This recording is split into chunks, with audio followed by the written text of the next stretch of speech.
Hello, world history students. Welcome to Unit 3. This is part 1. We are back in India, or in the Indian subcontinent, and this is called the Mauryan Empire. The person who unified the Mauryan Empire is named Chandragupta Maurya. He rules from about 321 BCE to 301 BC. He seizes power in part of northern India, and he created a very large army and started to seize territory, eventually unifying all of the northern part of India through military conquest. Now, Chandragupta Maurya was a very powerful ruler. He did a very good job, but he had a number of fears. He feared being assassinated, for example. So he thought he might be poisoned, and so he had his servants taste his food. He thought he might be murdered in his sleep, and so he slept in different rooms to kind of keep potential assassins guessing. Now, there's a reason why he perhaps was so suspicious, and I'll talk about that in just a second. After a number of years on the throne, very successful, as I said, he decided to give it all up and become a Jainist monk. Jainism is a kind of religion that is related to Hinduism and Buddhism that teaches nonviolence and respect for other viewpoints, and also believes in reincarnation and karma and dharma. Well, maybe one of the reasons why Chandragupta Maurya was so suspicious of others is that he had an advisor who was also very effective. His name was Kautilya. Kautilya wrote a book about how to rule, which described all kinds of different ways of keeping power. But the things that interest us are really the nastier elements of it.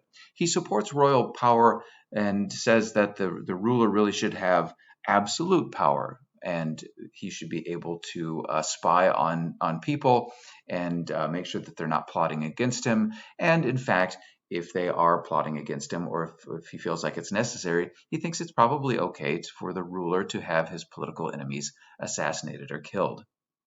Once again, you can probably understand why Chandragupta Maurya then was worried about being killed himself. Part of the reason why Chandragupta Maurya's Mauryan Empire was so successful is that it was highly bureaucratic. He hired a bunch of people who ran his empire quite well and divided it up quite well as well.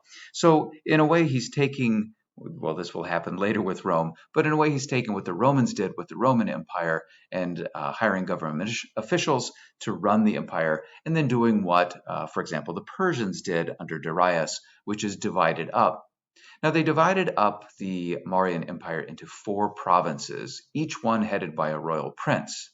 And then each one of those provinces or territories headed by the prince was divided into local district. All those officials who worked for Chandragupta Maurya then collected taxes and enforced laws. Once again, this works really well for running a very large empire. Mauryan society is very much like what we studied when we had the simulation that we did in class with Hinduism. That is to say, the Mauryan Empire is made up of Brahmins and Kshatriyas and Vaishyas and Sudras, and then a group of people who are the pariahs or the outcasts. And you can read there that the Brahmins are the priests, and the Kshatriyas are the warriors and rulers, and the Vaishyas are skilled traders, merchants and minor officials. Sudras are unskilled workers. Now, farmers, and this is really quite interesting and unusual, farmers were exempt from military service so that they could keep growing food. In most societies, farmers are the backbone of the military. We saw that in Greece, we saw that in Rome, we'll see that in China as well. Mauryan society continues to be highly patriarchal. That is to say, males are favored over females and have more power than females, and the fathers or the grandfathers of families have all of the power as well. The next ruler is the grandson of Chandragupta Maurya.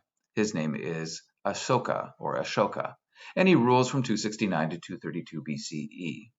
He's really the one who brought the Mauryan Empire to the height of its power. He too was a military ruler and very successful for a while. He had a rather large battle at a place called Kalinga in 262 BCE, and this really changes him a lot. He sees the slaughter of tens of thousands, if not hundreds of thousands of people, and thinks it was all just a waste of life and the wrong thing to do. And from that point on, he really changes and dedicated his life to Buddhism. Now, you might remember some of the tenets of Buddhism. It's also a belief in reincarnation to try to get to nirvana, but also really not trying to do harm, really trying to be one in spirit with the universal soul, and trying to become a wiser person, a kinder person, and so on. And so he really takes this to heart and rules quite differently than his grandfather did. He does a number of things that are just politically smart or make the empire more powerful. For example, building roads, and along with those roads, a well system to give water to the people who are traveling. And this, of course, improves communication and trade, just like it did with the other places like Persia and the Roman Empire.